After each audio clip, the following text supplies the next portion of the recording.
వాయువ్య బంగాళాఖాతంలో ఏర్పడ్డ అల్పపీడనం క్రమేపీ బలపడుతోంది. ప్రస్తుతం ఒడిశా, పశ్చిమ బెంగాల్ మధ్యలో ఇది తీరానికి సమీపంగా కేంద్రీకృతమైందని భారత వాతావరణ శాఖ ప్రకటించింది.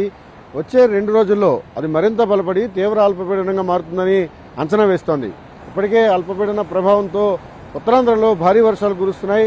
అల్లూరి సీతారామరాజు జిల్లాలో కుండపోత వానలు నమోదవుతుంటే మరోవైపు ఉత్తరాంధ్రకు సంబంధించిన అన్ని జిల్లాల్లోనూ విస్తారంగా వర్షాలు కురుస్తున్న పరిస్థితి ఉంది.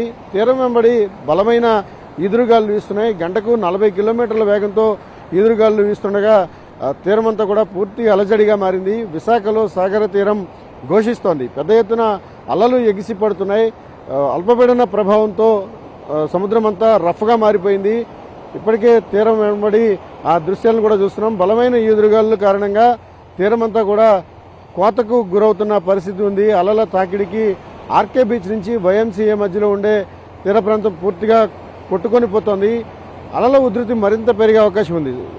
అల్పపీడనం తీవ్ర అల్పపీడనంగా మారిన క్రమంలో అది తీరానికి సమీపించే కొద్దీ దాని ఉధృతి మరింత పెరుగుతుంది. కాబట్టి ఖచ్చితంగా ప్రభావం ఎక్కువ ఉండబోతోంది. అనేక చోట్ల సముద్రం ముందుకు చొచ్చుకొని వచ్చింది. ఫలితంగా విశాఖ తీరం అంతా కూడా కోతకు గురవుతున్న దృశ్యాలను మనం చూస్తున్నాం. ప్రస్తుతం ఎక్కడైతే కోకో ఎరీనా దగ్గర ఉన్న బండ రాళ్లు ఏవైతే ఉంటాయో వాటన్నింటినీ కూడా తొలగించుకుని పిగిలించుకుంటూ సముద్రం తనలో కలుపుకునే ప్రయత్నం చేస్తోంది. ఓవరాల్గా తీరమంతా కూడా ముందుకు చొచ్చుకుని వచ్చిన కారణంగా ఇసుక సాగర గర్భంలో కలిసిపోతుంది. తీరం కోతకు గురవడంతో పెద్ద ఎత్తున అలజడి వాతావరణం అయితే కనిపిస్తోంది. ఇప్పటికే తీర ప్రాంతం విశాఖ తీరానికి సంబంధించి చాలా ప్రాంతం కోతకు గురైంది. ఇప్పుడు వాతావరణ మార్పుల కారణంగా మరింత నష్టం చేకూర్చే అవకాశం కనిపిస్తోంది. ఇక అల్పపీడన ప్రభావంతో దక్షిణ కోస్తాకు పెద్దగా ప్రమాదం లేనప్పటికీ ఉత్తరాంధ్ర జిల్లాల్లో మరో 48 గంటల పాటు భారీ వర్షాలు నమోదయ్యే అవకాశం ఉంది. చాలా చోట్ల కుంభవృష్టి వర్షాలు కురుస్తున్నాయి. అల్లూరి సీతారామరాజు జిల్లాలో ఉన్న పర్యాటక కేంద్రాలను ప్రభుత్వ యంత్రాంగం తాత్కాలికంగా మూసివేసింది. ప్రధానంగా చాపరాయి, సరియా వంటి జలపాతాల దగ్గర ఉధృతి ఎక్కువగా ఉంది.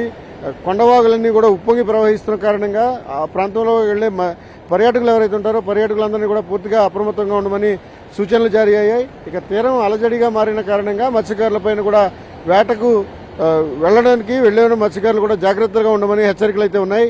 ఓవరాల్గా వాయువ్య బంగాళాఖాతంలో ఏర్పడ్డ అల్పపీడన ప్రభావంతో ఉత్తరాంధ్రలో విస్తారంగా వర్షాలు కురుస్తున్నాయి. అనేక చోట్ల భారీ వర్షాలు నమోదవుతున్నాయి. రాబోయే 48 గంటల పాటు వర్షాల ఉధృతి కొనసాగే అవకాశం ఉంది. ఇక తీరం వెంబడి బలమైన ఈదురుగాలు వీస్తున్న కారణంగా కోత ప్రభావం పెరుగుతోంది. అటు డిజాస్టర్ మేనేజ్మెంట్ బృందాలు కూడా అప్రమత్తమయ్యాయి. రాష్ట్ర ప్రభుత్వం విపత్తు నియంత్రణ విభాగాన్ని పూర్తి స్థాయిలో అప్రమత్తం చేసింది.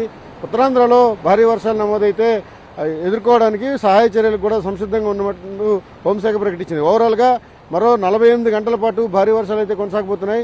తర్వాత అల్పపీడనం తన దిశను మార్చుకునే అవకాశం కూడా ఉంది. ఒకవేళ అది జరిగితే పరిణామాలు అప్పటికప్పుడు మారే అవకాశం కూడా కనిపిస్తుంది. ఓవరాల్గా వాయువ్య బంగాళాఖాతంలో ఏర్పడ్డ అల్పపీడన ప్రభావం అయితే ఉత్తరాంధ్ర పైన చాలా స్పష్టంగా కనిపిస్తోంది. అనేక చోట్ల భారీ వర్షాలు నమోదవుతున్న పరిస్థితి కూడా ఉంది. కెమెరామెన్ శ్రీధర్తో రవిచంద్రన్ టీవీ, విశాఖపట్నం.